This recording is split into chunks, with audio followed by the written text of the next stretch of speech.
Assalamualaikum sahabat Lele Nusantara. Pastikan kamu sudah klik tombol subscribe pada channel ini. Terima kasih.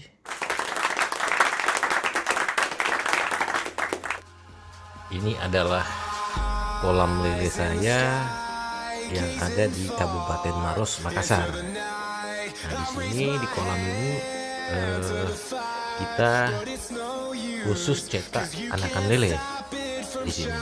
Jadi siapa yang butuh anakan lele di sekitaran Makassar bisa menghubungi kami di 0821 3011 3636. Sebelum kita memulai usaha budidaya lele, tentunya kan kita sudah buat kolam nih. Habis buat kolam, lalu air kolamnya tadi difermentasi. Terserah fermentasi mau pakai apa, bisa pakai kotoran domba atau menurut Anda yang biasa Anda lakukanlah di daerah Anda. Nah, berikutnya, apabila air sudah kita siapkan dan kita fermentasi, tentu fase berikutnya adalah pemasukan benih. Nah, di sini kita perlu istilahnya mencari benih yang berkualitas. Nah, seperti apa ciri-cirinya benih yang berkualitas tadi?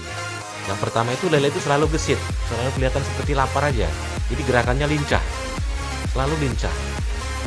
Nah, berikutnya usahakan kita ke tempat ke tempat tukang benih tadi tengah hari, biar kita bisa lihat kalau saat dia tengah hari lelenya seperti apa ini, gesit nggak, lincah nggak gitu.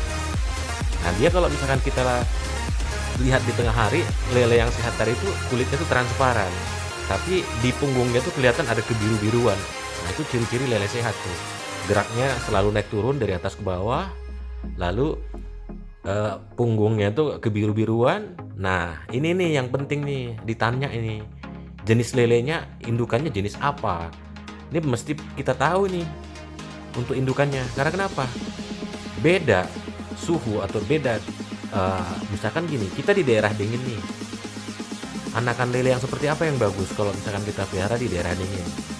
Oh, ini kita suhunya di tempat kita ini antara 28 sampai 32. Nah, anakan lele seperti apa yang bagus yang kita pelihara? Nah, di sini perlu kita upgrade knowledge, dalam artian ya kita perlu wawasan di sini.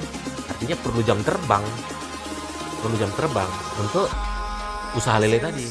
Nah, tapi kalau biasanya saya selalu pakai anakan lele jenis mutiara gitu. Karena menurut saya lele mutiara tadi sangat bagus. Artinya ketemu FCR-nya tuh kalau misalkan saya budidaya lele mutiara.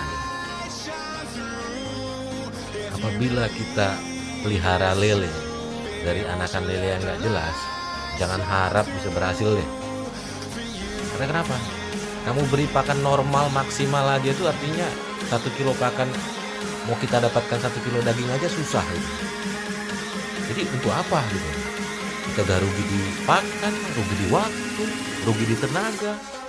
Nah, disinilah kadang-kadang pemula tadi dalam memelihara lele dalam artian ngasal gitu. Yang penting anakan lele ya udah dipelihara di kolam. Padahal kalau kita pelihara belum tentu anakan lele tadi sehat kalau udah kita pelihara di kolam kita. Apalagi misalkan anakan lelenya tadi dibenihin di kolam tanah, tiba-tiba kita pakai kolam terpal. Wow, butuh adaptasi yang lama itu.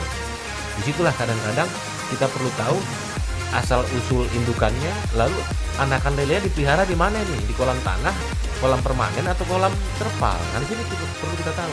Nah, kalau misalkan kita pakai media kolam terpal, diupayakan pembenihan lelenya kita cari yang kolam terpal juga gitu.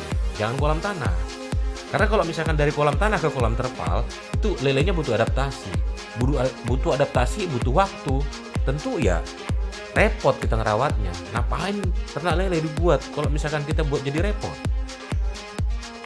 Oke.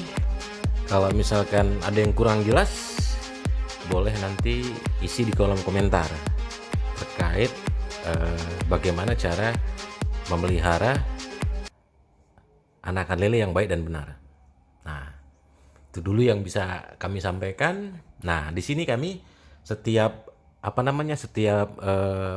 pesan anakan lele ke kita, baik pemula sekalipun, kita selalu lebihkan itu 3% dari total pembeliannya. Jadi misalkan pesan 1000 ekor, maka kita kasih bonusnya itu untuk tingkat mortalitasnya ya, itu kita kasih 3%.